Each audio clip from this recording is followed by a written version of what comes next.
Muito bem, pessoal. Boa noite a todos e a todas. Espero encontrá-las bem. A gente vai começar o nosso encontro de hoje fazendo alguns avisos, né, algumas explicações a respeito da nossa avaliação parcial 1, né, que tem data para hoje, dia 14. E aí, depois disso, a gente segue aí tirando as possíveis dúvidas de vocês. Se não tivermos dúvidas, a gente vai, então, dar continuidade ao nosso conteúdo, falando sobre a nossa próxima etapa, né? Hoje a gente está terminando a primeira etapa do projeto, que é a introdução, e aí a gente dá início hoje à segunda etapa, que é a escrita do referencial teórico. Então, estamos indo muito bem, né? Dentro do prazo, cumprindo rigorosamente cada um dos nossos tópicos de conteúdo lá do cronograma de disciplina. Estou bem satisfeita, né? Tomara que seja recíproco. Deixa eu só fechar aqui a porta, só um momento.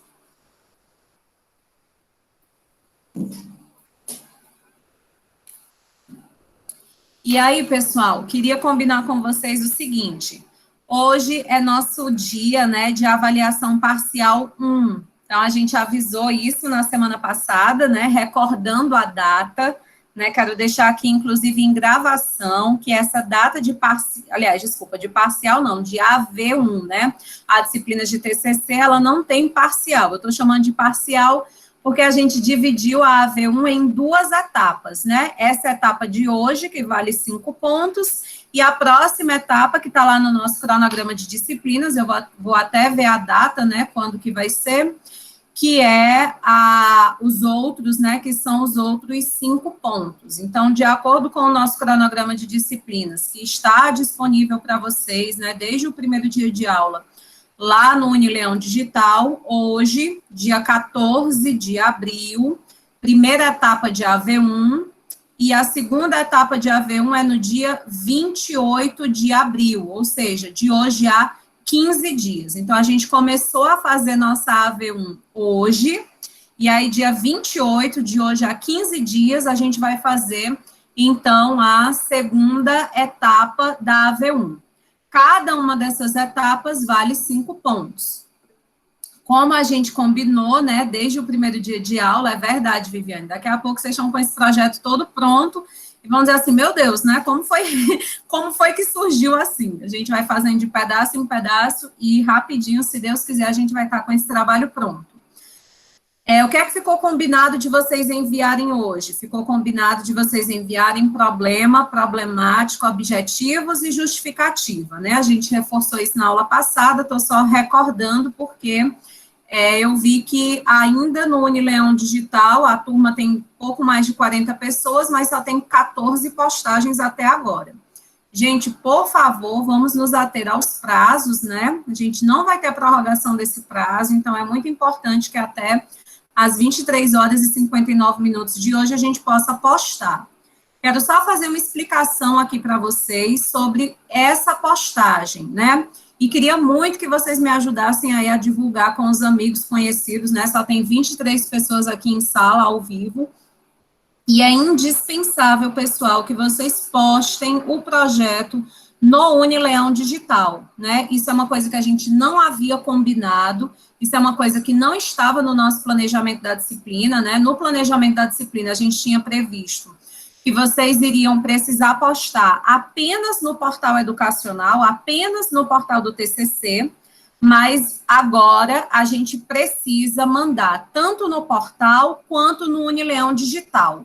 Para a nossa disciplina, o mais importante é que você poste no Unileão Digital. Por quê, pessoal? E qual a razão da mudança, né? Fui eu que amanheci, né, com outro pensamento e resolvi mudar porque eu quis? Não. É porque o sistema de TCC da Unileão, ele ainda está sendo, né, habilitado pelo DTI. A gente está numa fase de testes, né? Nós somos os cobaias, vocês e a turma 316, junto com as turmas da manhã, são os primeiros estudantes de TCC que estão utilizando esse sistema. Então, é uma ferramenta que ainda está sendo descortinada. E aí, uma última habilitação que foi feita pelo DTI foi uma atualização. de forma que vocês todos apareciam para mim como meus orientandos, né? Eu conseguia visualizar tudo que vocês faziam, e agora isso sumiu, desapareceu, evaporou, de forma que eu só vejo os meus orientandos lá no sistema. Eu não tenho mais acesso ao que vocês mandam para os orientadores de vocês. Então, como que eu ia conseguir corrigir a etapa se lá do portal agora eu só tenho acesso aos meus orientandos? Então, ia ficar impossível. Por essa razão, né, esse ajuste aí, essa customização que foi feita pelo DTI recentemente, eu precisei, então, abrir um espaço no Unileão Digital para que vocês postem lá. Então, muita atenção. Se seu caso for como o caso de Viviane, né, que colocou aqui no chat, olha, eu só mandei no Unileão Digital, porque lá no portal do TCC eu não consigo enviar. Se você não está conseguindo enviar no portal do TCC, no portal acadêmico, eu peço que você entre em contato comigo a partir de sexta-feira, depois de amanhã, dia 16 de abril, né? Hoje é 14, isso, dia 16 de abril. Porque os orientadores de vocês, eles precisam abrir uma reunião, igual eu fiz hoje para os meus orientandos, para que você consiga postar material para o teu orientador, ele tem que abrir uma reunião para que você possa postar dentro dessa reunião o material, né, o projeto. Alguns professores, em razão de questões de ordem pessoal, sobrecarga de trabalho, questões familiares, etc., não conseguiram abrir ainda essa etapa. Alguns professores têm maior dificuldade com o uso dessas ferramentas, também ainda estão em contato com o DTI para saber, né, como fazer, como seguir essas instruções, e aí, por isso, alguns de vocês estão tentando postar lá no portal educacional e não estão conseguindo. Isso é culpa sua? De forma alguma. Foi o teu professor orientador que ainda não conseguiu abrir a etapa. Nós vamos dar um tempo para os nossos professores, tá bom? Até sexta-feira, até depois de amanhã. Se até dia 16, o teu orientador, você vai tentar amanhã novamente, não conseguiu, a gente vai esperar até sexta. Deu meio-dia de sexta, você tentou postar e não conseguiu, você vai mandar para mim no meu WhatsApp, né, o número que todos vocês têm, que está aí no Unileão Digital disponível. Vocês vão mandar para mim uma mensagem dizendo: Francilda, não consegui postar no Unileão Digital, o nome do meu orientador é fulano de tal e o meu tema é tal, tá bom? Porque aí eu vou fazer uma lista, a lista negra de quem dos professores que não abriram aí esse espaço de postagem de AV1, vou mandar para a coordenação, para que a coordenação, então, se aproxime desses professores para saber quais foram as dificuldades, resolvam esses problemas para que eles possam abrir essa etapa para vocês.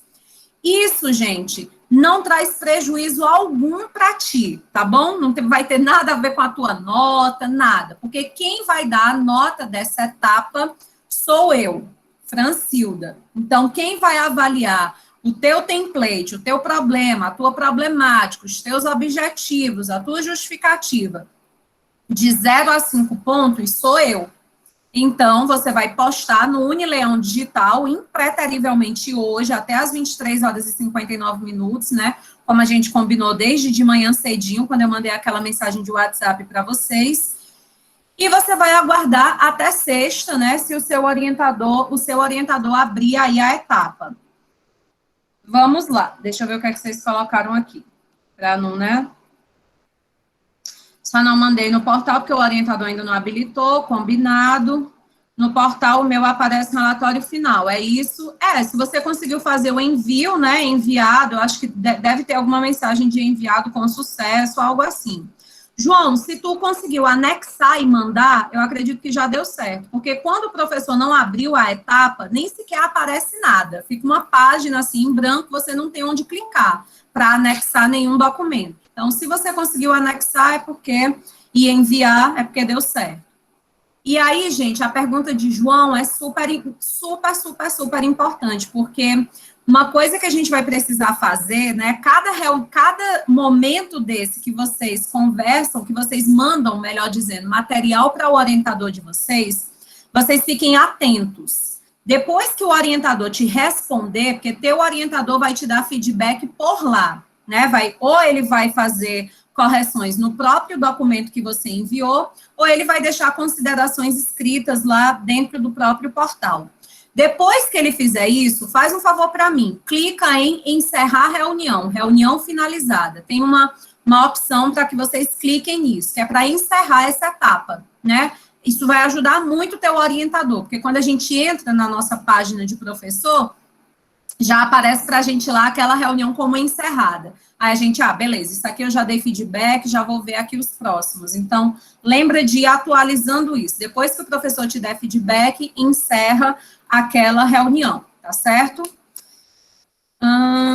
Mirela, então não tem problema eu não postar hoje no portal, né? Não. Se você não está postando hoje no portal, porque o professor orientador não abriu a etapa, o que é que você podia fazer, né? Você não pode incorrer em prejuízo por conta disso. Agora, o fato do teu orientador não ter aberto a etapa não é justificativa para que você não envie para mim no Unileão Digital, porque no final das contas, quem vai dar essa nota de 0 a 5 sou eu, beleza? Então, por que eu vou mandar para o meu orientador, se quem no final das contas vai dar a nota é você? Porque o teu orientador vai verificar as questões de ordem conteúdo, né, de ordem conteudista, eu só olho o aspecto formal, porque o teu orientador, nesse momento, se ele quiser, é importante que ele já te dê algumas indicações de referências bibliográficas, de documentos, né, de livros para leitura, e porque vocês, né, vão ter a oportunidade pela primeira vez de ter um contato formal com esse orientador. Gente, nós temos vários perfis de colegas professores aqui na Unileão. Te dou já a palavra, viu, Matheus? Alguns professores, eles ficam em diálogo com os orientandos o tempo inteiro, pelo WhatsApp, ou pelo menos uma vez na semana. Alguns marcam reuniões pelo Google Meet, né, reuniões quinzenais, reuniões mensais. Mas alguns professores, gente, eles não fazem isso. E aí, a única oportunidade que a pessoa tem para receber o feedback do orientador é justamente nesses momentos que são esses 3 encontros obrigatórios, essas 3 etapas obrigatórias de postar o material lá no portal. Então, por isso também essa importância, né, de postar nessa data. Porque ao longo do semestre, a gente não tem muito como cobrar do colega. Eu, enquanto professora de TCC1, fulano, dá o feedback, né, do teu orientando e tal, porque os professores não têm essa obrigação, eles só têm a obrigação de dar feedback nesses dias que estão marcados lá no nosso cronograma de disciplina. Diga lá, Matheus. Bom, é porque alguém perguntou no chat se era para enviar onde aparece relatório final. E aí eu fui olhar agora porque surgiu uma dúvida. Quando entra lá, tem cadastrar TCC e aquela primeira etapa que a gente fez, né, de cadastrar, convidar o orientador e tal. E quando você clica na barrinha do lado em TCC, aparece acompanhamento. Aí eu acho que o correto seria postar em acompanhamento, não? Isso. Esse relatório final, eu não sei se eu estou confundindo com o meu, porque para mim aparece assim, quando a etapa está finalizada, né? Quando a gente enviou a correção, aí ele coloca essa observação, né? Que etapa final concluída, né? Etapa concluída, algo assim. Mas, de fato, vocês vão postar lá em acompanhamento, viu? E aí, lá em acompanhamento, inclusive, depois que o professor te der feedback, vocês encerram a reunião, né? Tem uma opção lá para clicar para encerrar a reunião. É isso mesmo, Matheus. Isso, exatamente. É isso, Viviane. Se lá em acompanhamento não aparecer nada, é porque não está habilitado ainda. Beleza?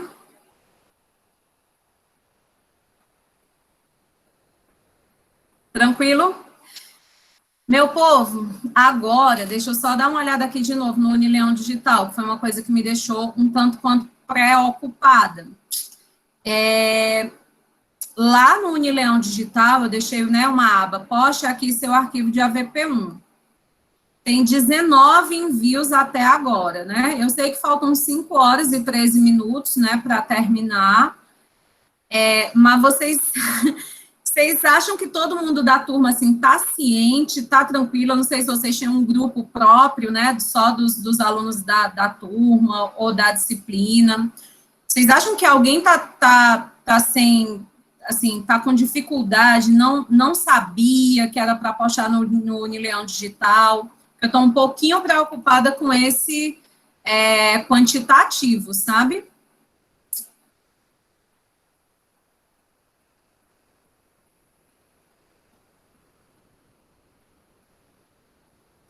Me ajudem aí qualquer coisa, se vocês tiverem os grupos. João, eu não tenho como verificar agora, porque se eu for verificar o teu, eu tenho certeza que outras pessoas vão dizer, olha o meu também e tal. E aí, para eu ir conferindo esses, não aparece a lista dos 19 para mim, não. Eu tenho que ir nome a nome de vocês procurando para ver. Mas se você enviou, né, e apareceu como enviado, não tem perigo de não tá, não. Fica tranquilo, tá?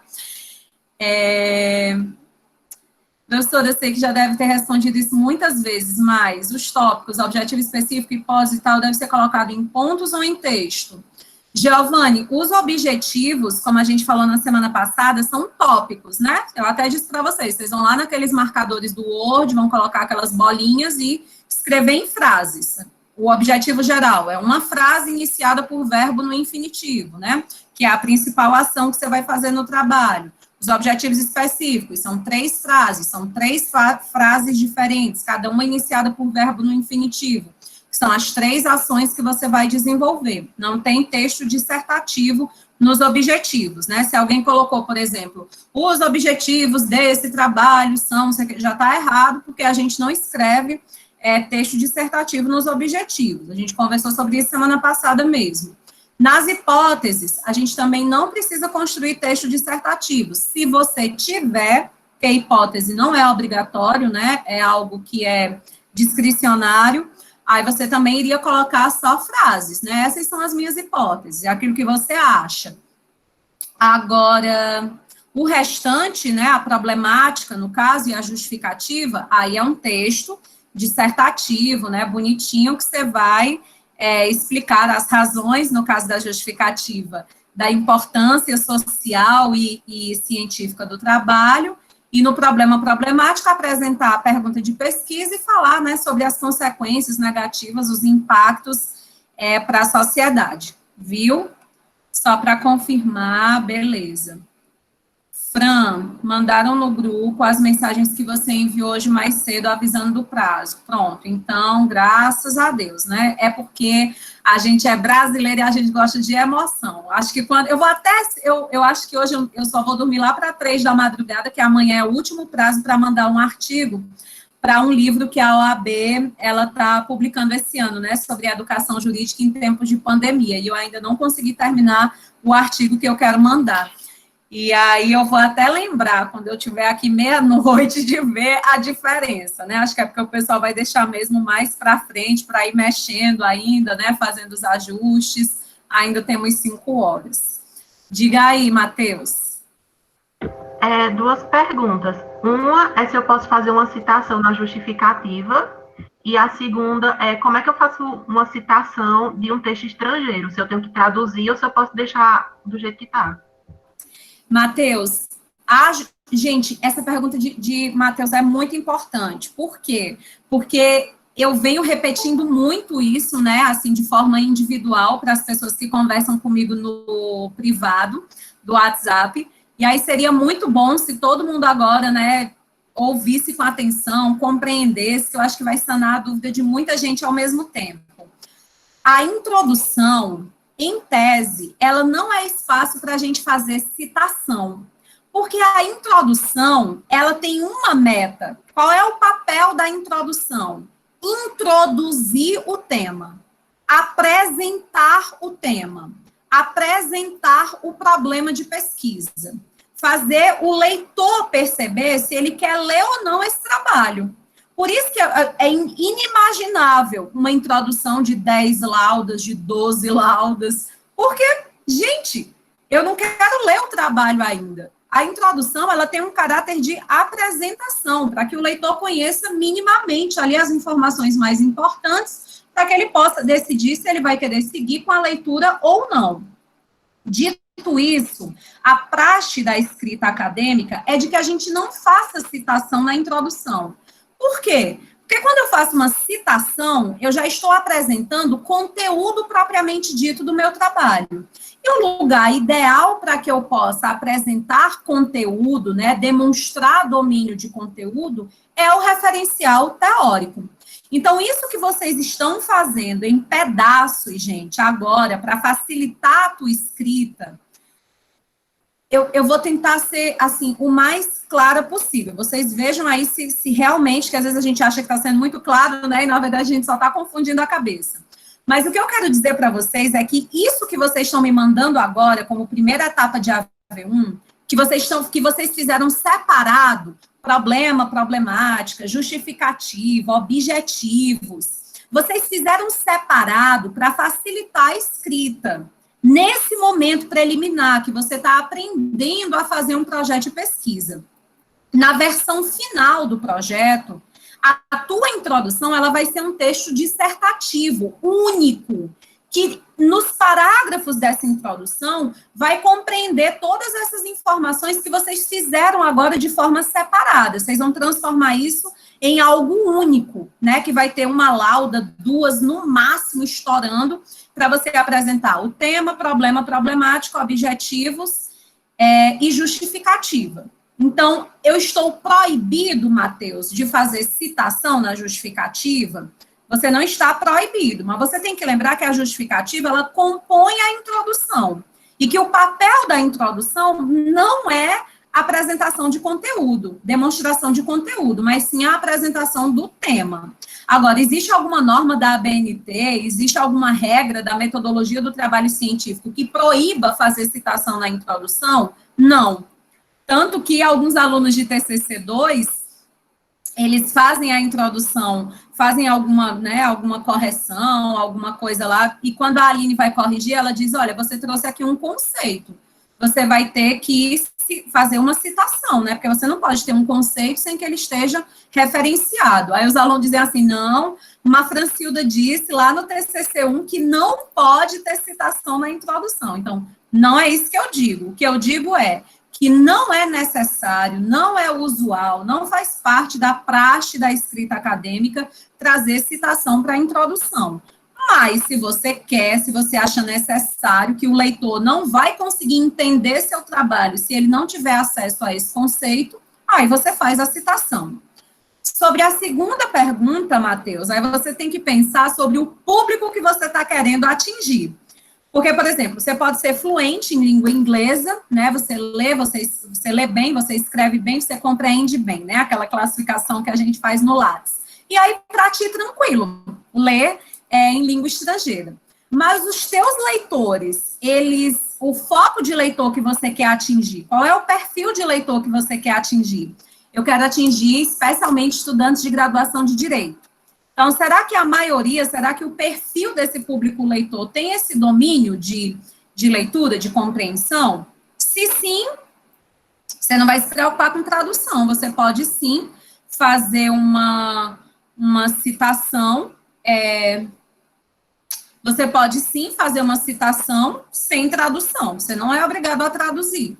Agora, se você deseja atingir, né, um público maior, um público, enfim, que não tem acesso, de repente, né, a essa compreensão da língua estrangeira, o ideal é que você faça, sim, a tradução e você vai colocar, inclusive, essa observação lá entre parênteses, né, que está traduzido, travou a língua, vai estar traduzido, tá bom? Então, tudo vai depender aí do teu objetivo enquanto pesquisador. Particularmente, quando eu precisei usar literatura estrangeira em alguma publicação minha, eu optei por traduzir, porque eu entendi que traduzido, né, eu iria atingir um público maior de leitores.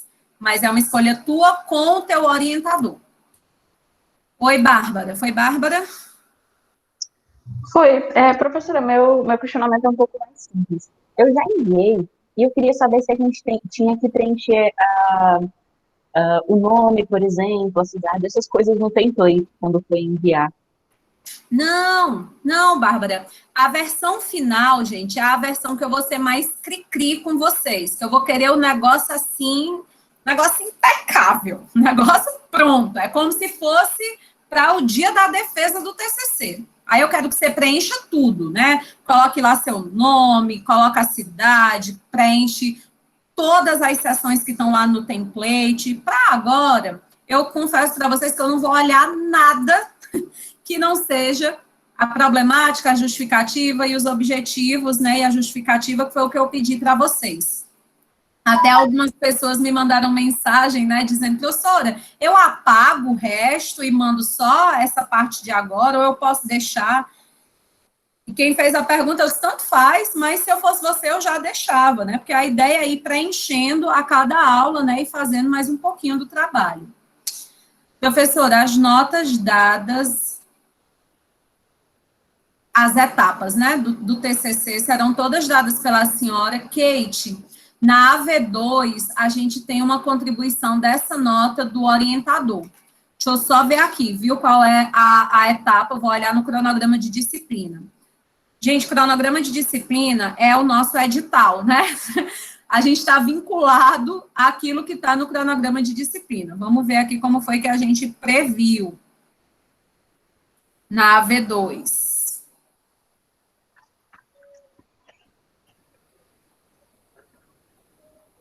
Pronto, a gente previu justamente isso aqui no dia 19, não, mentira minha.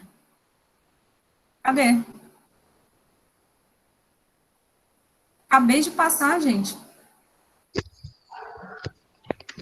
7, 8 e 9 de junho, que são os dias aí da mostra interdisciplinar. 31 de maio, envio da versão final do projeto. Nesses momentos aí os orientadores de vocês, eles vão contribuir também para uma parcela dessa nota, certo?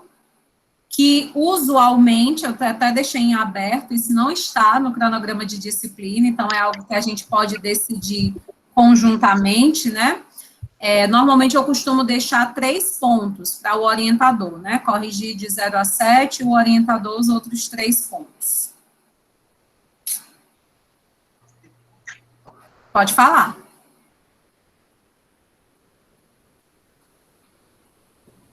Bárbara?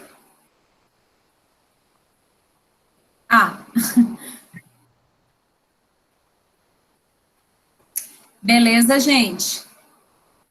E aí, gente, Deus do céu, acho que segunda e terça, hoje eu peço desculpas a todos vocês que tentaram falar comigo, para vocês terem noção do meu dia hoje, eu ainda nem almocei, assim. Eu parei para beliscar muito rapidinho e não parei ainda, sabe? Eu tive uma reunião na UFCA que começou às 8h30, foi até às 11h30, depois uma outra reunião que teve início 1h20, 1h30 da tarde, foi até 5h40. Então, assim, só deu tempo eu tomar um banho super rápido aqui para estar com vocês. Então, hoje eu não tive como dar feedback para ninguém, por isso que às vezes também não é bom, né, deixar para a última hora, mas segunda e terça eu atendi muita gente. Eu passei, assim, quase que o dia inteiro respondendo o WhatsApp com dúvida do pessoal de TCC1. E uma coisa, gente, que eu percebi, né, e isso é muito comum, talvez, para quem ainda não tinha essa experiência, esse hábito de escrever trabalho acadêmico. Era uma certa frustração quando mandava para mim, eu dizia, tá errado, tem que melhorar isso, tem que consertar aquilo, tem que ser assim. Aí a pessoa, tá bom, aí mandava de novo. E agora, Francilda? Aí eu, olha, ainda tem equívoco, aqui. E às vezes a gente fez isso com uma pessoa 2, 3, 4, 5 vezes. E aí a pessoa vai ficando, meu Deus do céu, não sei fazer isso. Então, fiquem calmos, gente. Por isso que tanto gente, né, como Humberto Eco, compara o trabalho de pesquisa a uma costura, né?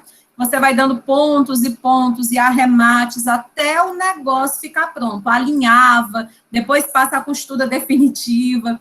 Então, não achem que é porque, eu não tenho competência, ou que a Francilda é muito chata, ou que eu não vou saber fazer. É porque até a gente chegar, né, no ajuste do recorte ideal, a gente realmente pena um pouquinho. Ao mesmo tempo, também, muita gente me mandou um negócio já assim, todo redondinho, todo prontinho. Então, vai muito da experiência de cada um, mas é normal essa necessidade de ajustes, tá bom? Tanto que eu peço atenção para um aviso aqui para vocês. Não é minha intenção, por óbvio, né, que a gente tire notas baixas, notas ruins, etc. e tal. Então, talvez, né, a nota seja bacana, seja razoável, mas isso não quer dizer que já está bom o projeto, né? É porque eu não vejo, gente, sentido em reprovar TCC1 ou fazer AVF de TCC1 para no semestre seguinte ficar pagando TCC1 e 2 ao mesmo tempo. Eu não acho que isso é razoável, eu não acho que funciona. Então, às vezes, na nota, eu acabo, né, sendo um pouco mais, digamos, tranquila, né, para que a gente possa ter ali o coeficiente necessário para a aprovação. Mas eu gostaria muito que vocês fizessem as alterações necessárias e indicadas, porque, gente, não adianta. E eu teria aqui tantos nomes, né, tantas experiências práticas que, obviamente, eu não posso fazer, mas teve gente que não atendeu esse meu conselho, né, e ficou aprovado em TCC1, passou, foi para o TCC2, no TCC2 se enganchou. Quanta gente deixou de defender o TCC, deixou de colar grau por falta de defesa do TCC?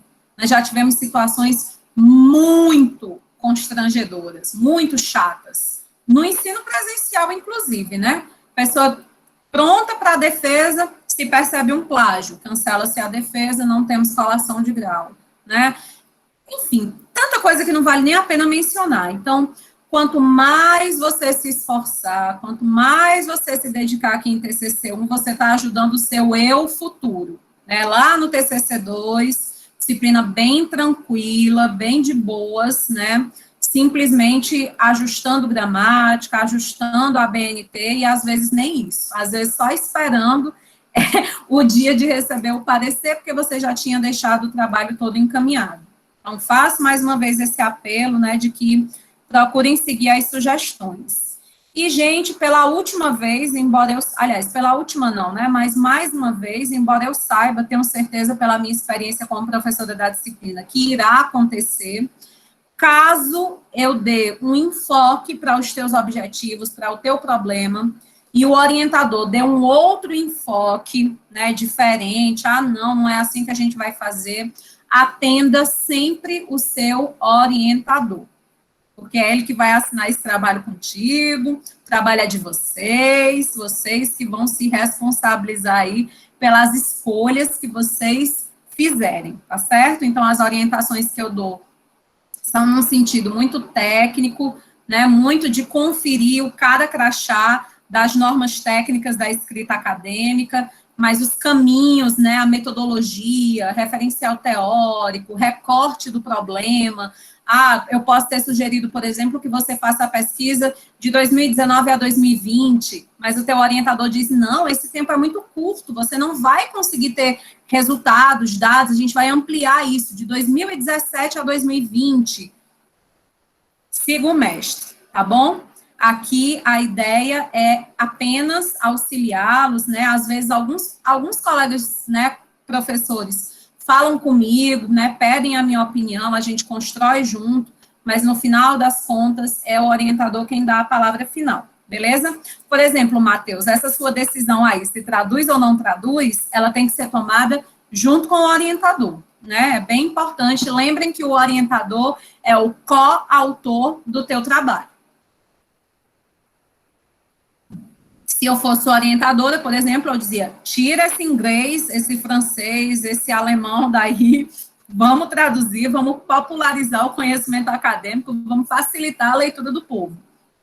Mas um outro colega pode ter uma outra visão, né? Não, vamos, porque isso vai trazer um maior respaldo, porque a gente está trazendo literatura estrangeira, porque quando a gente traduz, a gente sempre perde um pouco do sentido, então, trazer na literalidade, né, favorece, então... São abordagens. Tranquilo? Show de bola? Muito bem. Então, se não temos dúvidas para o momento... Gente, façam aqui deixa eu só parar aqui um segundo. Vocês vão me permitir fazer uma caridade, tá? Eu vou...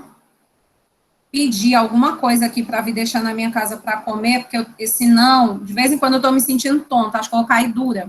Então, deixa eu ver aqui se Pronto, já mandei para o meu restaurante favorito, minha velha mensagem, que aí na hora do intervalo eu como alguma coisa, senão acho que no povo da 316 eu já tenho falecido e não falo com eles.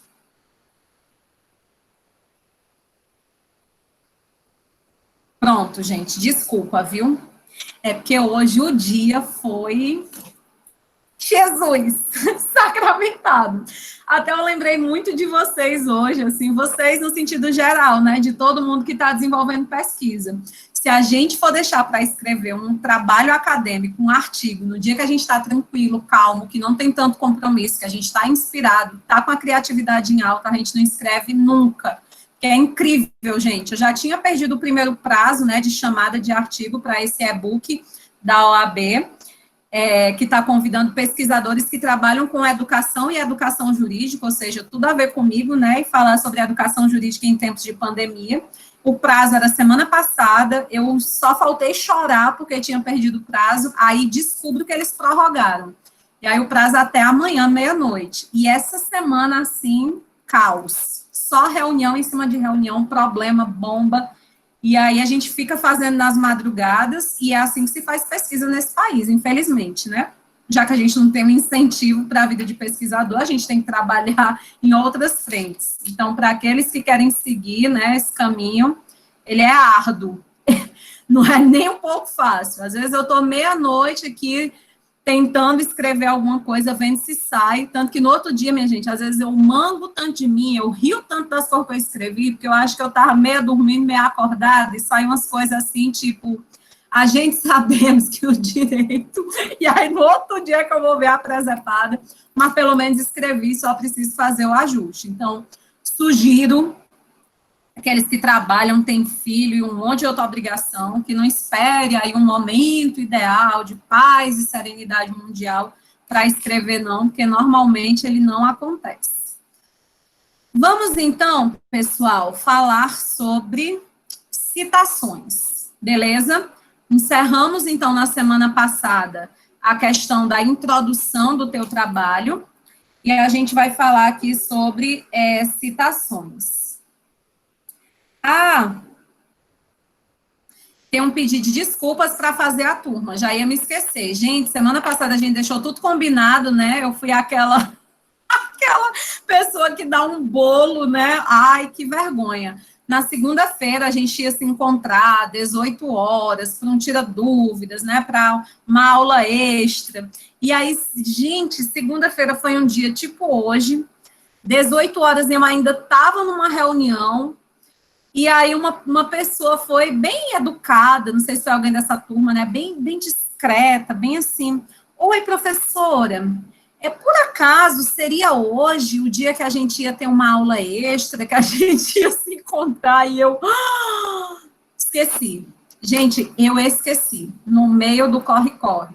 Mas, porém, contudo, todavia, no entanto, a gente vai remarcar esse momento para depois de amanhã, tá certo? Para sexta-feira. Deveria ter acontecido segunda, a gente faz agora essa sexta, das 18 às 19. Eu já até criei o link aqui na minha agenda do Google e já vou deixar o link do Meet aí para vocês. E a nossa ideia vai ser fazer um grande tira-dúvidas, né? Vai ser debater, conversar um pouco mais sobre esses últimos conteúdos que a gente teve, justamente porque teve uma aula que eu não consegui ficar ao vivo com vocês, né, há 15 dias atrás. Então, desculpa, aconteceu, não tem outra coisa para falar, foi isso mesmo. Inclusive, gente, esses slides aqui que eu estou apresentando para vocês, foram os slides que eu comentei com vocês no dia daquela aula que eu deixei gravada. Então, muito bem, antes da gente conversar aqui sobre esses slides, vamos conversar um pouquinho sobre o que é o referencial teórico do teu trabalho de pesquisa. Desculpa, tá bom? Deixa eu ver o que é que falaram aqui. Tá vendo? A senhora tem que ser assim com a gente também, compreender. Minha gente compreender mais do que eu compreendo, sinceramente, eu não sei mais o que. Só se eu for na casa de vocês escrever junto, porque Tudo que eu posso fazer para compreender, para ajudar, eu estou fazendo, viu, Mirella? O que eu ia dizer? Sim.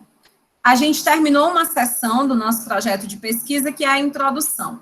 Qual é o papel da introdução? Apresentar para o nosso leitor o problema, ou seja, a nossa pergunta de pesquisa, a problemática, que são todas as consequências negativas, as dificuldades que existem na ciência jurídica e na sociedade em razão da existência desse problema. O meu objetivo geral, que é a ação que eu vou realizar para tentar trazer respostas para esse problema. Os meus objetivos específicos, que são os caminhos, né, as ações que eu vou realizar para poder chegar ao meu objetivo geral, e a minha justificativa, que é o momento em que eu apresento para o meu leitor a importância, as contribuições, os ganhos que a minha pesquisa pode trazer para o direito e para a sociedade. Nas aulas anteriores, a gente disse que cada uma dessas sessões, que cada um desses tópicos vai ter ali 1 ou 2 parágrafos, né, cada um deles, para a gente depois ter esse texto de introdução ali de 1 lauda, 2 laudas no máximo. Hoje, a gente chega num segundo momento aí do nosso projeto, que é o referencial teórico. Então, se a introdução, ela tem por missão, ela tem por objetivo apresentar de forma geral para o nosso leitor qual é o nosso objeto de estudo, por isso que a introdução tem que ter uma escrita atraente, por isso que a gente faz essa justificativa, né, para chamar a atenção do leitor, dos ganhos que o trabalho faz, para que o sujeito se interesse pela leitura do nosso trabalho. Professora. Oi? Era para a gente estar vendo o slide? Não, ainda não. Ainda não. Conquistamos o leitor, agora a gente vai levar ele para o nosso referencial teórico. Então, para que serve o referencial teórico? O referencial teórico serve para que você demonstre conteúdo a respeito do seu tema. Gente, se vocês puderem estar digitando isso, se vocês puderem escrever isso, para na hora que você estiver escrevendo o seu referencial teórico, produzindo o seu referencial teórico, o tempo todo você lembre para quê? Por que eu estou fazendo isso? Para que você tenha ali uma linearidade na sua escrita. O que é que eu quero com a escrita do referencial teórico? Eu quero que o meu leitor confie em mim, que ele acredite que eu sei do que eu estou falando. E aí, como que eu demonstro para o leitor que eu sei do que eu estou falando, que eu conheço o que eu estou falando? Na medida em que eu demonstro que eu já li muito sobre o assunto. Então, no meu referencial teórico, eu preciso ter o máximo de citações possível. Por quê, Francilda? Porque quanto mais eu trago autores, conceitos, trabalhos científicos, dados de políticas públicas, né, de órgãos oficiais do governo a respeito do meu tema, mais eu estou demonstrando para o leitor que eu tenho conhecimento sobre esse objeto de estudo, sobre essa minha área de pesquisa. Então, é por isso que o referencial teórico é o espaço ideal para a gente fazer as nossas citações. Por que o referencial teórico é o espaço ideal para eu fazer citações? Porque é no meu referencial teórico que eu devo demonstrar para o leitor que eu conheço, que eu sei do que eu estou falando. Uma coisa é eu dizer que eu acho, na minha opinião, que a maioria da população brasileira não se interessa pelo debate político. Outra coisa é eu trazer um dado, né, de um instituto de pesquisa que tem respaldo, de um trabalho acadêmico que tem respaldo, trazendo essa informação. Então, não sou apenas eu que estou afirmando, né? Eu estou afirmando a partir de um dado que é reconhecido como válido pela comunidade acadêmica. Então, uma primeira dica: se você quer que o seu referencial teórico fique bom, fique bacana, atrai a atenção do seu leitor, tenha muito cuidado com as suas fontes. Você vai citar, por exemplo, um estudante de graduação, a sua fonte, a sua referência foi um trabalho científico que você encontrou na internet, e esse trabalho científico foi feito por um estudante de direito do segundo período, da universidade não sei de onde. Com todo respeito, essa pessoa não tem ainda credencial de pesquisador. Ela não é sequer bacharel em direito. Então, ela pode ser utilizada aí como uma fonte no seu trabalho, como uma referência, mas é uma referência bem fraca.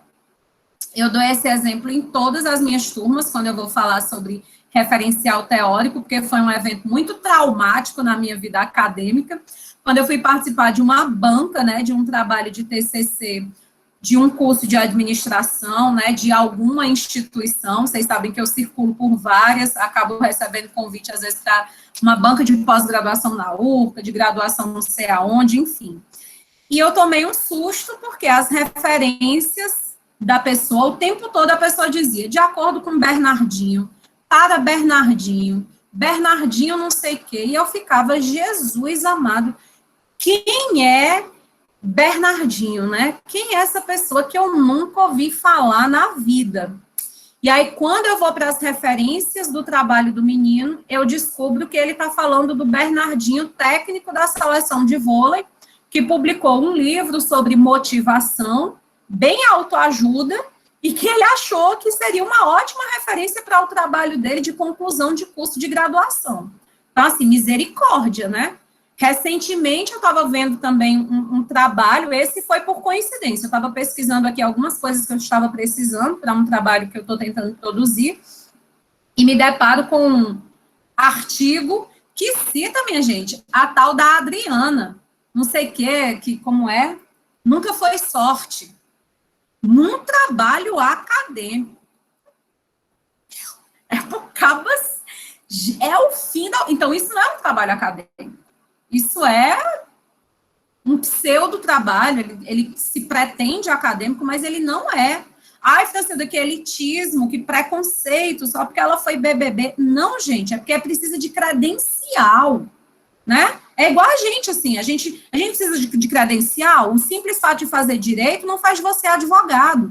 Então, o simples fato de você escrever um livro, publicar aí por qualquer editora que existe no planeta, não faz de você um pesquisador, né? Existem vários tipos de literatura. A literatura acadêmica, ela é técnica. Então, uma coisa que eu chamo a atenção de vocês é esta.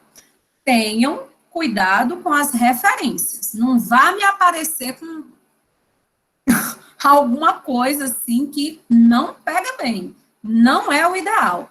Um trabalho de doutorado, Viviane, é um trabalho acadêmico, é um trabalho de muito respaldo, não é? É algo que, obviamente, pode ser citado, uma dissertação de mestrado pode ser citada, né? Um artigo científico que você encontra nos anais de um evento, que os autores são mestres, ou mesmo um mestre e um aluno de graduação, não tem problema algum, desde que algum desses autores tenha credencial. O que é credencial? É titulação. Para um trabalho de graduação, o mínimo que se espera é que a gente cite alguém que tem uma bagagem acadêmica maior que a nossa. O que é que está acima da graduação, a pós-graduação em stricto sensu. Então, o trabalho seja pelo menos de um especialista, alguém que já tenha especialização, tá certo? Então, muito cuidado. E por quê, gente? Porque eu sempre brinco que o referencial teórico, ele é o coração do seu trabalho de pesquisa. O coração não está o tempo todo aqui bombeando, né, sangue para o nosso corpo inteiro? Pois muito bem, o referencial teórico, ele tem que ter conteúdo que está ali bombeando, né, veracidade, validade, credibilidade para todo o trabalho. O referencial teórico de vocês vai ser dividido em tantas partes quanto forem os seus objetivos específicos. Eu estou falando informações aqui que não estão naquela gravação da aula. Eu vou já para os slides, mas eu estou partindo do pressuposto que, como vocês já viram a gravação da aula, seria mais um caráter de revisão. Então, eu estou falando aqui coisas que a gente não teve tempo de deixar naquela gravação. Então, quantas sessões, quantos tópicos, melhor dizendo, vai ter o meu referencial teórico? Se Se você tem 3 objetivos específicos, que a praxe é a minha sugestão para todos e todas, seu referencial teórico vai ter 3 tópicos. Se você tem 4 objetivos específicos, você vai ter 4 tópicos de referencial teórico. Por isso que eu disse para vocês que o primeiro objetivo específico vai ser essa ação de trazer o estado da arte do problema, ou seja, contextualizar o histórico. Então, o primeiro tópico do referencial teórico, você vai escrever de forma dissertativa, argumentativa, sobre o histórico, sobre o contexto do seu objeto de pesquisa. Por exemplo, alguém que está falando sobre alguma questão ligada à educação ambiental, à sustentabilidade, ao direito ambiental. O primeiro tópico do referencial teórico, ele vai ser um tópico voltado para a construção desse histórico, né?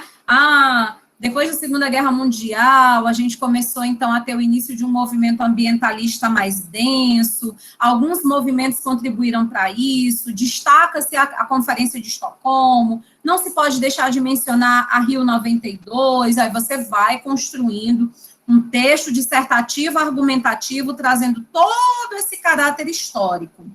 Quando eu sei que eu devo fazer uma citação? Sempre que você realizar uma afirmação. Imagine a pessoa mais chata que você conhece, de repente só até eu, né? Aí do seu lado, na hora que você está fazendo um referencial teórico, você afirmou alguma coisa. Por exemplo, o movimento ambientalista, ele se concretiza, se consolida, em especial após a Segunda Guerra Mundial. Isso é uma afirmação. O movimento ambientalista, ele se consolida, né? Ele tem início de forma mais contundente no Ocidente após a Segunda Guerra Mundial. Como é que você sabe disso? Não foi você que inventou esse dado, não. Você leu em algum lugar, você aprendeu isso e por isso você está reproduzindo. Então, você tem que citar a sua fonte. Quem foi que disse isso? Foi o José Afonso da Silva. Então, de acordo com Silva, 2015, o movimento ambientalista...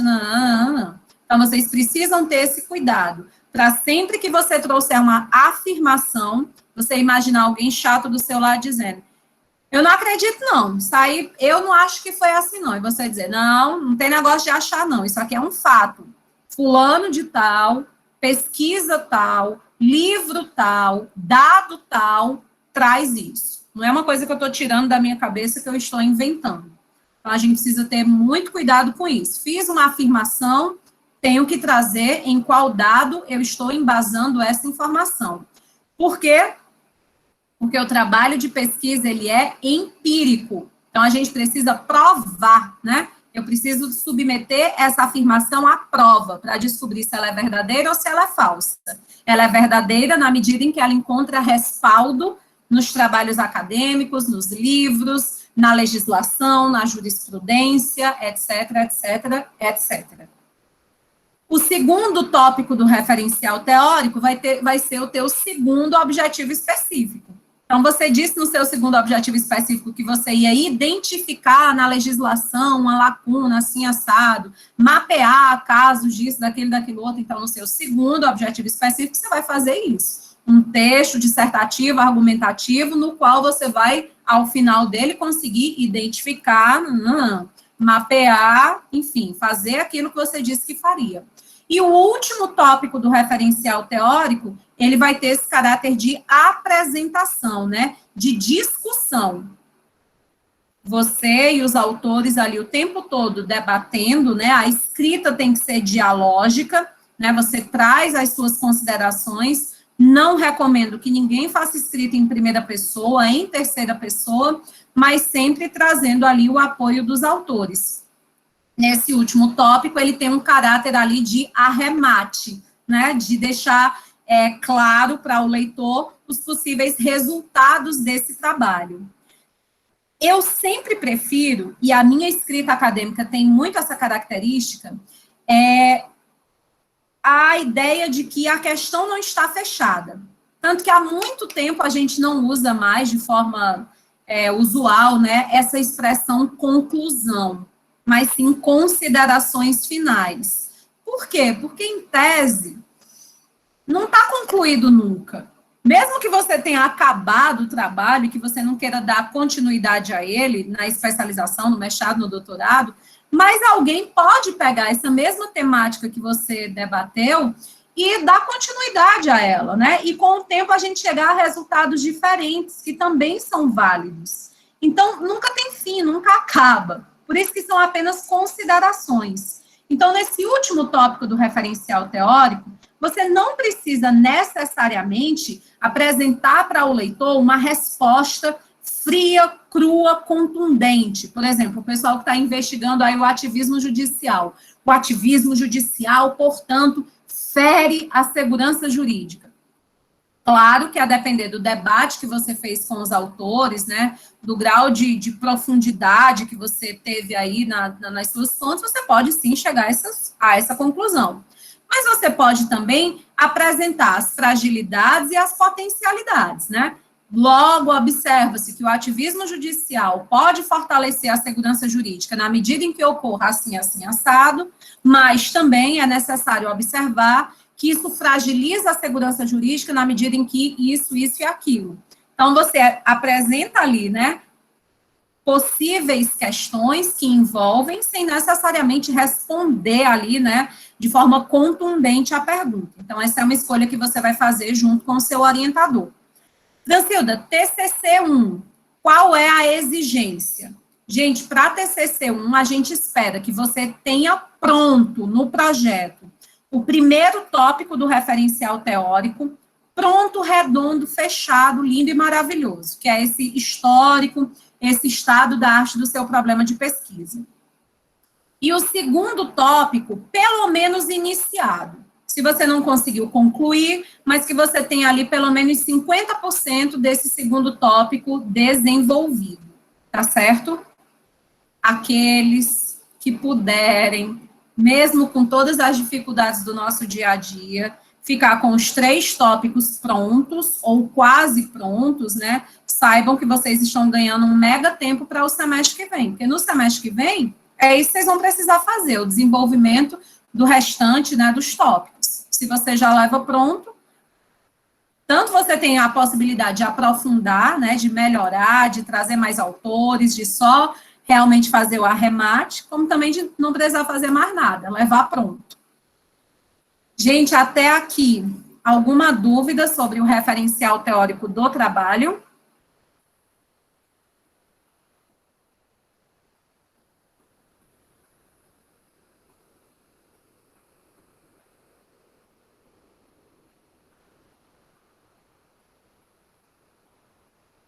Hein, galera?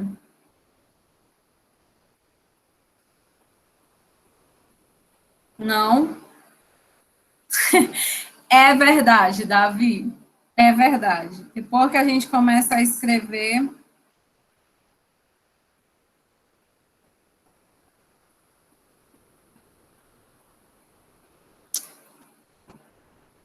Pode, prof, pode dividir em quantos subtópicos? Essa é uma escolha, Viviane, tua com o teu orientador também. Em tese, Viviane, você pode, por exemplo, dividir só em 3 tópicos e pronto. Mas se de repente, por exemplo, tem um orientando meu que está falando sobre ativismo judicial, que o primeiro tópico dele faz um histórico, não somente do ativismo judicial, mas também do poder judiciário. Então, a gente pegou esse tópico e a gente dividiu em 2 subtópicos. Porque, gente, pensem sempre, eu vou dizer pela milionésima vez, o trabalho não é para ti, o trabalho é para o leitor, o trabalho é para a sociedade. Então, você leva em consideração o seguinte, Viviane, na hora da escrita. Como que vai facilitar a compreensão do meu leitor? Eu vou falar aqui nesse tópico sobre o contexto histórico. Mas esse contexto histórico envolve 2 coisas diferentes, 3 coisas diferentes. Então, acho que eu vou ter aqui 3 subtópicos para facilitar a compreensão do meu leitor. No caso desse meu orientando, ficou um primeiro tópico, né, falando sobre essa relação da história, do direito e tudo mais, do ativismo. Aí, um subtópico só para falar sobre o histórico do Poder Judiciário, outro subtópico só para falar sobre o histórico do ativismo no mundo e no Brasil. Alguns professores, eles gostam também de subdividir Eu sempre vejo o professor William fazer isso, quando esse primeiro tópico do caráter histórico, do direito ambiental, do ambientalismo, normalmente ele pede para os orientandos dele dividirem em 2 subtópicos. Um primeiro subtópico, que seria a história do direito ambiental no mundo, e um segundo subtópico, esse histórico do direito ambiental no Brasil, né, para ficar mais organizado. Quanto mais organizada, clara, coesa a escrita, melhor. E aí, só você com seu orientador que vai, né, que tem propriedade sobre quais vão ser os caminhos da escrita, que vão saber quantos subtópicos serão interessantes, viu? Isso me lembra uma outra pergunta muito comum. Francilda, quantas citações por página? Minha gente, olha as perguntas que me fazem. E eu lá sei quantas afirmações tu vai fazer em cada lauda, né? Eu não sei. A gente tem uma regra. A gente não pode afirmar algo sem que a gente comprove que aquilo é válido cientificamente. Eu posso afirmar até que a Terra é plana, desde que eu traga aí qual é o respaldo, a teoria, enfim, a produção acadêmica que sustenta isso. Eu só não posso afirmar algo e não trazer nenhum respaldo. Então, quanto mais afirmações, conceitos, a sociedade líquida em que estamos inseridos, foi tu que criou essa nomenclatura? Não, todos sabemos, já estamos careca de saber que isso é um conceito lá do Bauman. Então, eu preciso dar a César o que é de César, o conceito é do cara, eu vou citá-lo ali para poder fazer essa afirmação. Então, não tem essa de quantidade. É igual a pergunta que é irmã dessa.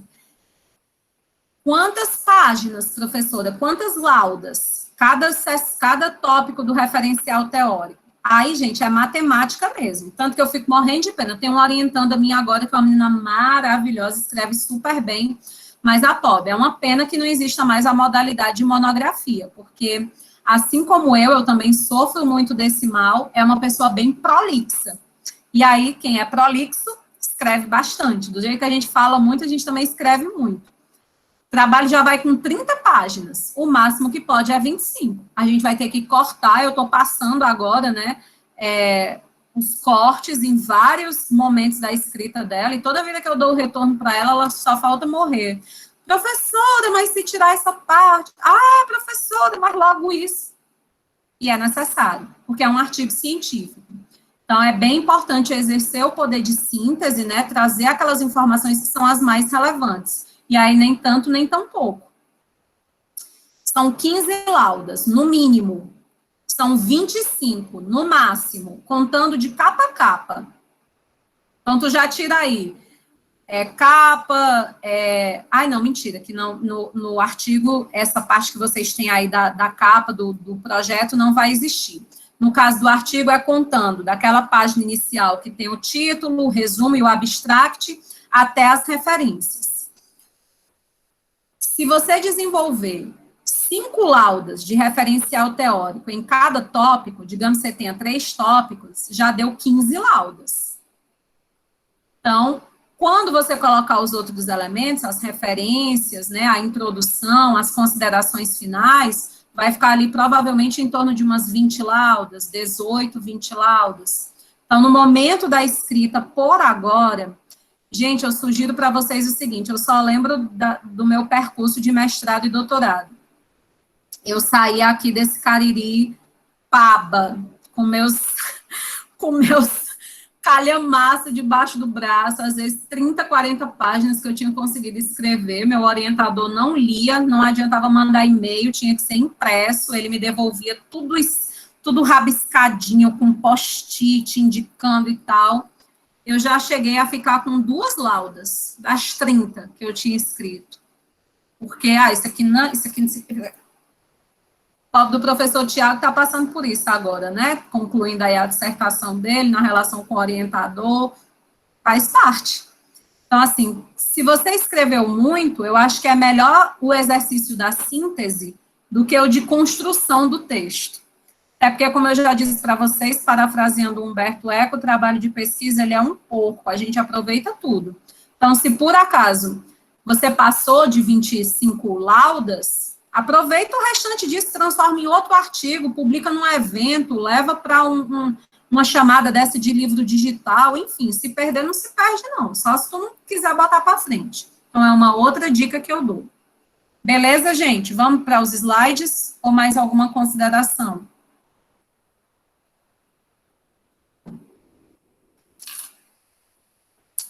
Vamos para os slides. Fala aí no microfone, por gentileza, se vocês estão vendo. Sim. Estou vendo. Beleza.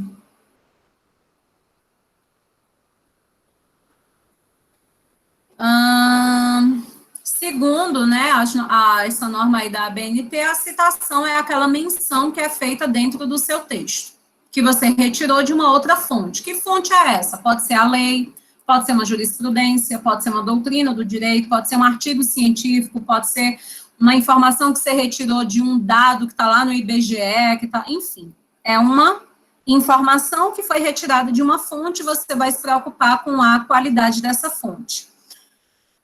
Por isso que você vai evitar citações, né, de autores desconhecidos, ou que não gozam de prestígio na comunidade jurídica, especialmente, etc, etc. Uma citação direta é uma citação literal, é uma cópia de tal forma que até se tiver um erro de digitação, um erro de grafia, um erro de formatação, você vai transferir da mesma forma para o seu trabalho, porque citação direta significa cópia. Por isso, na hora de vocês elegerem qual citação você vai dar prioridade no seu trabalho, você deve priorizar mais as citações indiretas. Porque como a citação direta ela é a mera cópia, ela não te permite tanto o exercício da crítica, da reflexão, da análise. Então, vocês deixem para citar de forma direta aquelas informações que são bem contundentes, né, bem importantes, que são um marco referencial para o trabalho. O restante vocês podem citar de forma indireta. Por exemplo, num trabalho de direito ambiental, uma citação direta que é muito válida é do caput do artigo 225, né? Porque ali está o cerne do que é a base da proteção ambiental no Brasil. Então, essa citação direta ela é muito válida, ela é importante que o leitor conheça literalmente, né, o que é que está previsto ali no ordenamento. Mas, enfim, você e o seu orientador, orientadora, vão decidir, então, o que é que vale a pena trazer ipsiliteris, porque representa ali um conceito muito relevante para o trabalho, mas, em maioria, vocês vão fazer, então, citações indiretas, que são aquelas em que você aprendeu, por exemplo, você leu Bauman, você entendeu esse conceito aí de liquidez, e você vai traduzir no seu texto, você vai trazer para o seu texto o conceito, mas com as suas próprias palavras. Ao invés de simplesmente copiar o que o Bauman diz, você vai tentar explicar as ideias do Bauman a partir das suas próprias palavras, com as suas reflexões, com as suas considerações, com as suas críticas. Então, isso é muito mais rico. E a boa notícia é que fazer citação indireta dá menos trabalho do que fazer citação direta.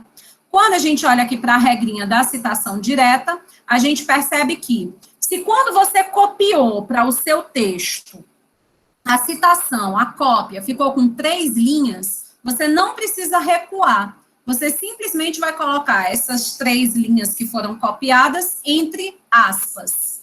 É diferente de uma citação direta longa, que é aquela que vai ter mais de 3 linhas, porque nesse caso aí a gente vai recuar, tipo isso aqui, ó, isso é uma citação direta longa, tem mais de 3 linhas, então ela tem que ficar em destaque no texto, não entre aspas, a gente só coloca entre aspas a citação direta de até 3 linhas. A citação direta longa, como que a gente dá destaque? A gente não dá destaque usando aspas, a gente dá destaque fazendo esse recuo e utilizando um tamanho de letra menor do que o tamanho de letra que a gente está escrevendo. A gente sabe que está usando Times ou Arial 12, então, quando a gente vai fazer uma citação direta longa, a gente vai usar o Times ou Arial 10 ou 11. Se você usou na primeira citação tamanho 10, todas as outras citações têm que ser tamanho 10. Se você usou na primeira citação tamanho 11, então você vai ter que ir até o final fazendo todas de tamanho 11. Porque a ideia, né, das regras da ABNT é justamente garantir padronização, beleza? E aí, nesse caso da citação direta longa, o espaçamento entre linhas é simples e a gente não vai usar aspas. Olha aqui o exemplo de uma citação direta curta. Só tem 2 linhas, então se só tem 2 linhas, eu não preciso recuar. Eu vou simplesmente colocar entre aspas para que o leitor perceba que isso aqui não foi afirmado por mim, isso aqui foi copiado de outra pessoa. Sempre que você fizer uma citação direta, você precisa colocar o número da página, de onde você copiou.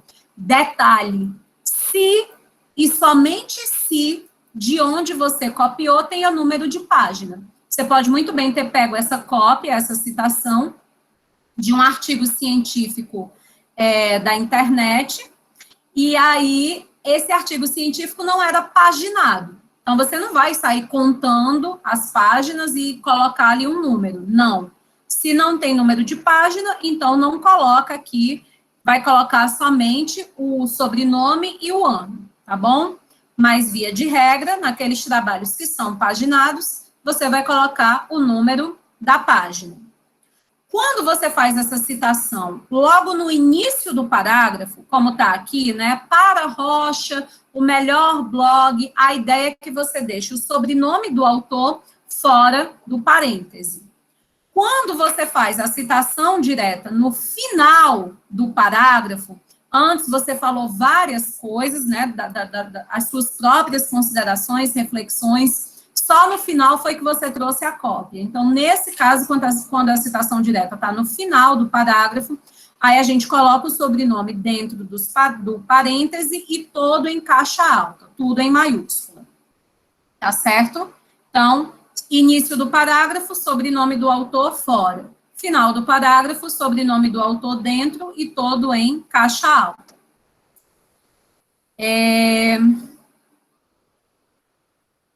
Beleza, né? Acabamos de falar sobre isso. E aí, a citação direta longa a gente mostrou também, né? Tá aí.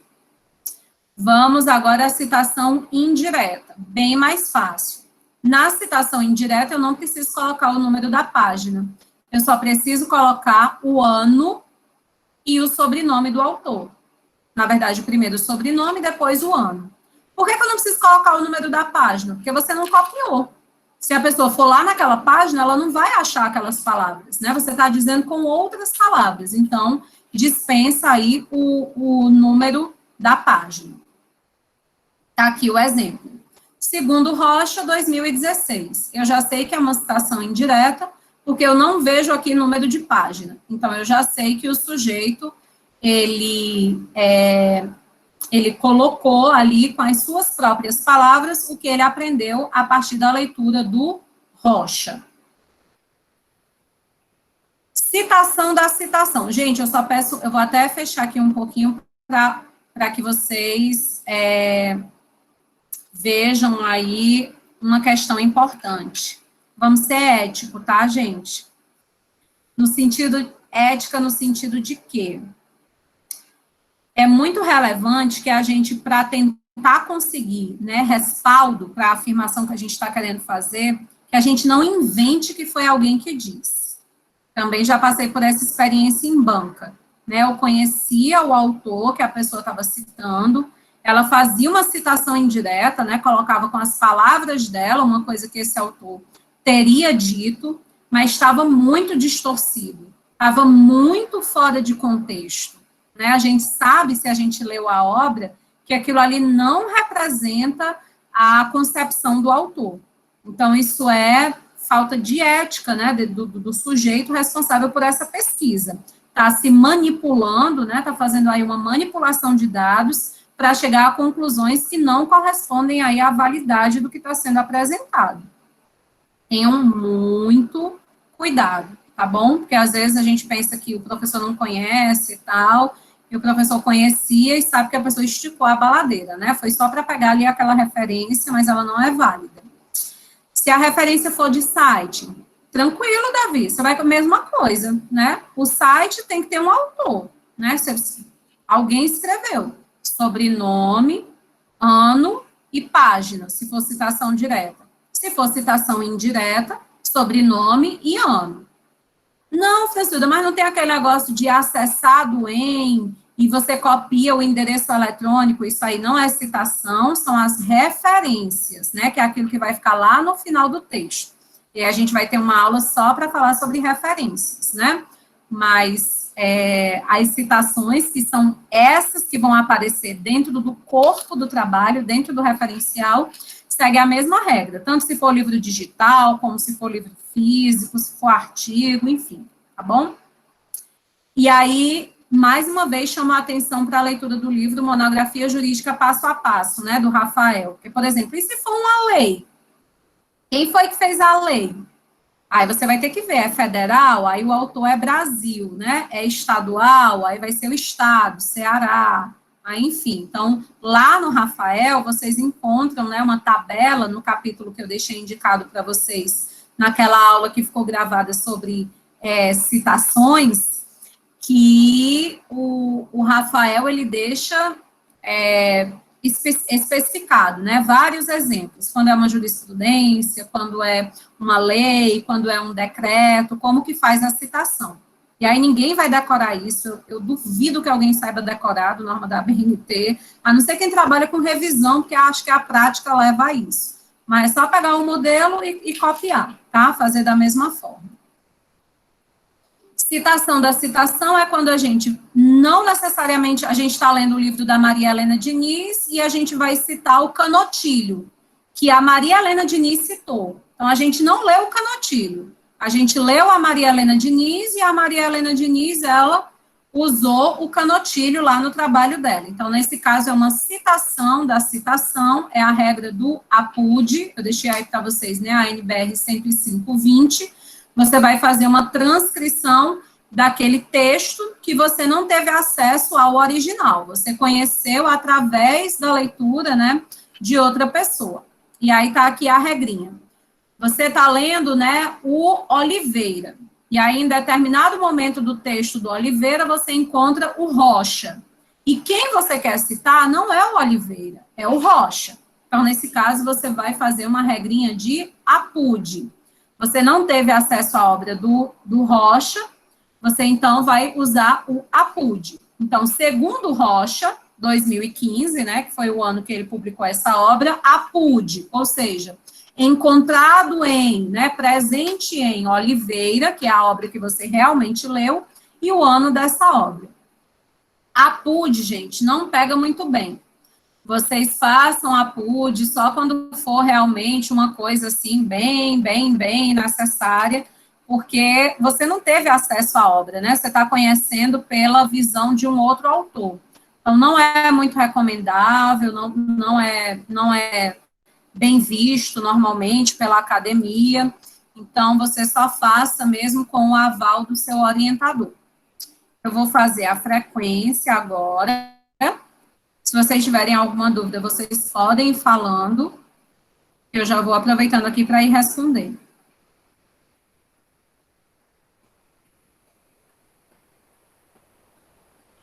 Professora, a respeito da tarefinha de casa, então, no caso, essa semana a gente vai trabalhar o referencial teórico?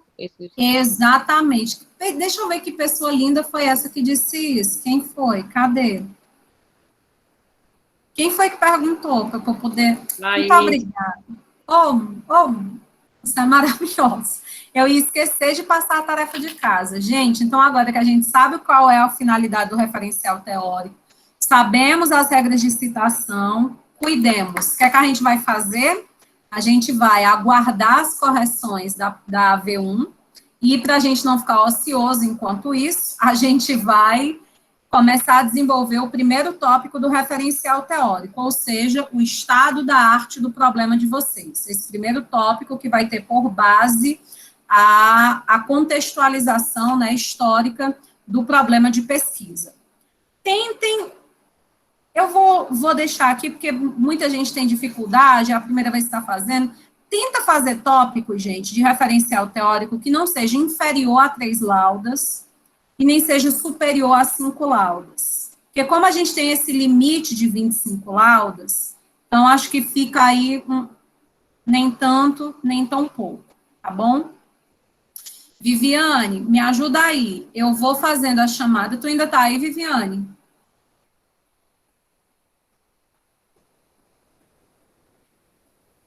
Viviane, tu me abandonou? Passada, chocada. Matheus, então, alguém que eu vi que estava aí o tempo inteiro. Tu tá aí, Matheus, ainda? 314. Cadê vocês? Tá aqui. Vale, meu Deus, cadê vocês? Oi, eu tô Ah. aqui. Não. Gente, é só porque para ir mais rápido, eu não quero ficar tendo que voltar no chat. Então, os colegas de vocês, inclusive teve uma pessoa aí, acho que foi João Laércio, que eu vi aqui que saiu, o João Laércio saiu há pouco tempo, então ele não vai levar falta. Vocês vão falando aí no microfone, quem responder no chat, aí vocês falam o presente para eu poder colocar a presença, tá certo? Me faz essa gentileza. Tá bem, pode deixar. Então, pois vamos nós, vou começar aqui.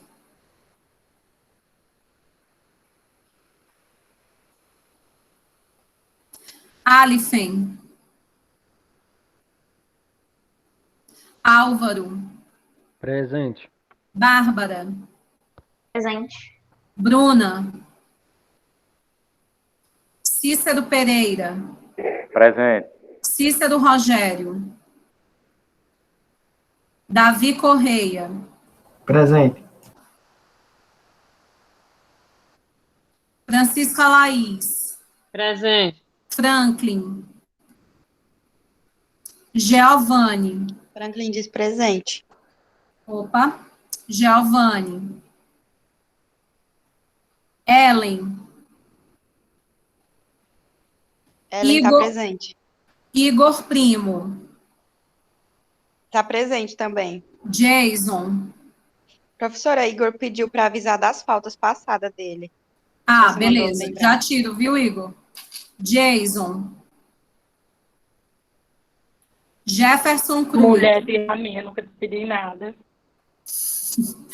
Jefferson Cruz. João Laércio. João Paulo Jacó. João Robério. João Roberto tá presente. José dos Santos. José Paulo. Kate Maiane. Tá presente. Cleiton. Larissa. Presente. Laurence. Leandro. Presente, professor. Lucas. Presente. Marcos Macedo. Tá presente. Marcos Rochel. Maria Eduarda. Maria Micaele. Presente. Mateus Simeão. Presente. Mateus Pinheiro. Professora, Matheus Pinheiro caiu na internet, ele pediu para avisar que está presente. Tá. Maxwell. Aqui. Maiana. Presente. Moisés. Tá presente. Mirela. Pedro Gustavo. Presente, professora. Rebeca. Presente. Rosa Isabela. Tá presente. Sindel. Presente. Tainá. Vinícius. Tá presente. Viviane Costa. Viviane Cruz, que está me ajudando. Aqui. Gente, como era o nome da pessoa que disse? Era João o quê? Que ele precisou sair? João Laércio, não era? Que deixou aí no chat a observação? Acho que era. Era, Isso. Pronto, já tirei aqui a falta dele. Eu coloquei e tinha esquecido. Pronto, E ela vou da semana passada. Tchau, boa noite. Tchau, boa noite.